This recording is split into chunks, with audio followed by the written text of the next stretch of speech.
it's Tina from Move with Courage Careers, and I'm here to talk to you today about taking a stand and writing your leadership mission statement. So I'll include in the bottom the links to the blog that I wrote on this and also the free guide to get you started. But basically, recently I've noticed some resumes that come across my desk that are a little bit different than the ones I normally see. So I am used to seeing resumes that are in need of some love, in need of some updating, in need of some modernization and some showcasing of skills and all those fun pieces I do. But the ones I saw, it was sort of like 3 right in a row, they looked pretty good. You know, they had good design. They probably were written by a resume writer. They drew the eye in, and they had all of the keywords that were really relevant to the targeted role. So already those are good qualities in a resume. But the piece that really sort of made me stop was that there was no visible mission. There was almost no personality of this person, you know, that you could see at all. And when you get into the higher levels, well, I think it's all levels, but really as you're looking to executive directors and VP and CEOs and higher anything C-suite, you know, that's the place where your vision and your values and all of those pieces of your executive presence really need to be visible. And so, you know, this could be because I also work with people on their interviewing message and their marketing messages, but I really do think that your resume is where it first starts. So when I work with clients, they come to me, that first session we have together where we really get into who you are, what you do, where your strengths are, those pieces, they're really crucial to helping you build your mission. And you know, it's hard because right now a lot of the job search, a lot of career campaigns and things online, they are really optimized by your keywords. You know, you want to be connected to those skills that are searchable. That is true. But we don't want just a big clump of keywords and skills and no evidence of wins for those skills also. But, you know, it's really hard as you are reading a resume when they just have all these skills there and you're supposed to anchor them to understand where this leader is strong. And so that's why I think it's really important as that next step as you evolve forward to develop your mission statement. So I really enjoy this process because it usually happens in times of transition, whether it's, you know, your life transition, career transition. Usually in our adult world, this happens about every 10 years where we take a strong look at where we've gone and where we want to go.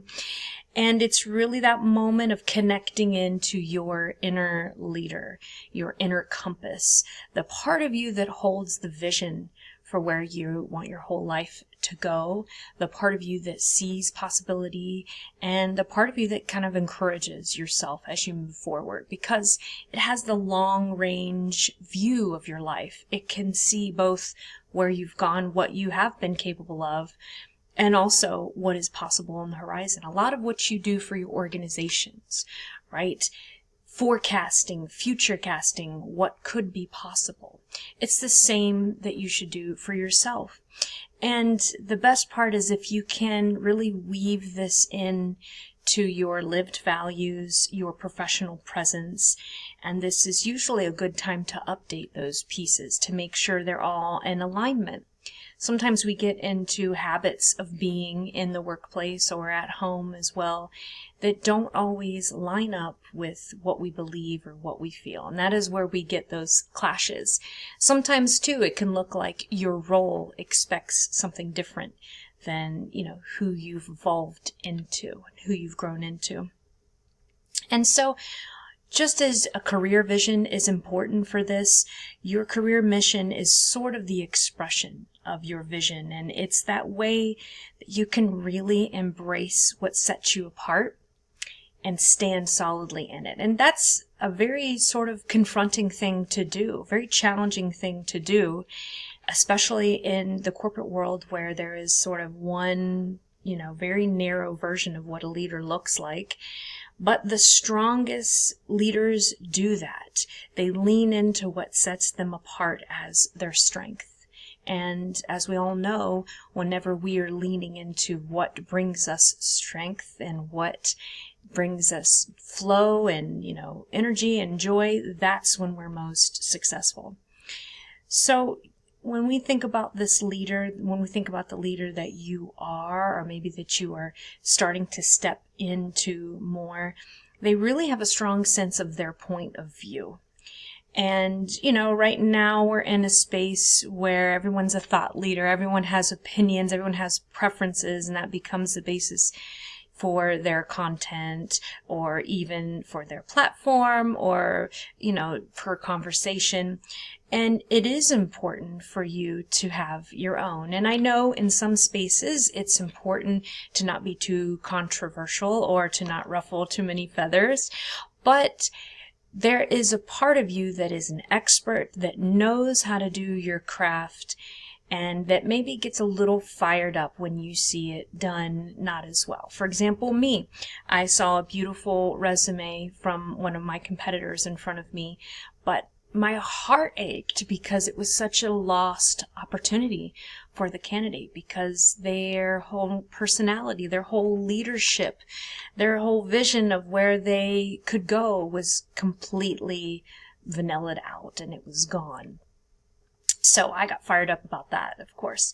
But I do think there's about 5 questions that you can ask yourself that will help you to identify and define your leadership message. And if you download the guide, it will walk you through a Google Doc sort of journal or workbook in detail with all of these. And the first thing to ask is really one of the first interview questions. Why you? Why should we hire you? Why should we trust you with this project? And this is an expression of your self-belief. You, when you answer this question, are expressing that you believe in your capabilities to complete a task as you historically have done. So when you think about why you, think about, what do you bring to the table that maybe isn't named, maybe no one's commented on it, but you see that you are different in that way. So this one might take a little bit of reflection. The second question to ask yourself is, where do you stand? And this really hints at the present, today. It's very interesting to consider if you are sort of sensing that something's off or there's change coming, but you're not quite sure yet. You haven't labeled it yet. If you picture the Venn diagram with the white circle, the black circle, and maybe you're in that gray liminal circle space in between. And so what does that look like for you? Are you in a certain moment where you are still defined by some things in your past, but you'd like to be defined by things in your future? And so really considering if you are ready to make some sort of step either back to your past or to the future forward, or actually if you're entirely happy where you are in this present. So really considering that, and this question I would say requires the most honesty of the here and now. The third question is, what do you stand for? And this is really a key part of your leadership mission. So for me, I can tell you that I stand directly for the candidate, the job seeker, the individual. That is where I'm aligned. That is where my heart goes. That is where my effort goes.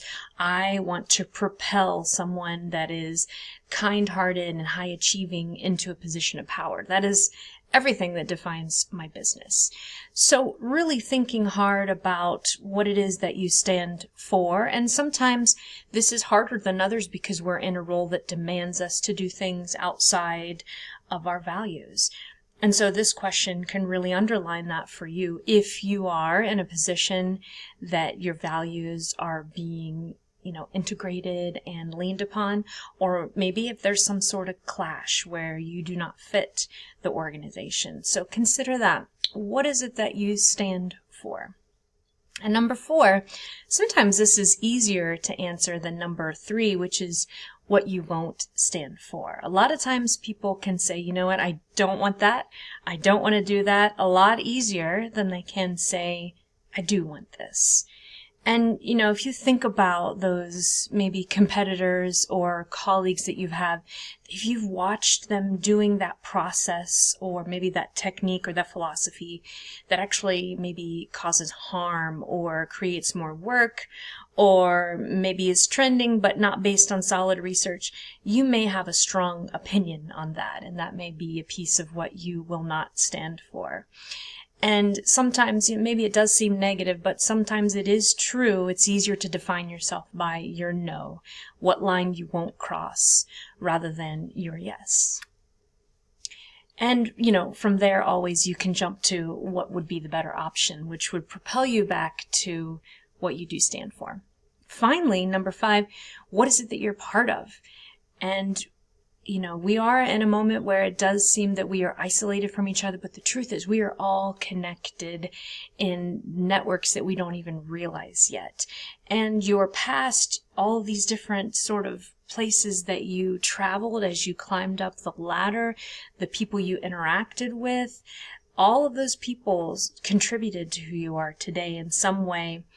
And they're part of you, and they form your presence. And today, as you stand and think about what you stand for, you may be standing alongside a certain community or a certain industry, and that is the piece that you will promote and you will advocate for. And that hopefully all of your work will go towards improving or somehow making better. So think about that, how you want your leadership described within that community, and then maybe even outside of that community. So consider all these points, and I really do encourage you to read the blog, to download the guide. Also, if you are interested in jumping forward and updating your career marketing documents, your resume, your LinkedIn, your interviewing, all of those pieces, send me a note and we can get started today. Bye-bye.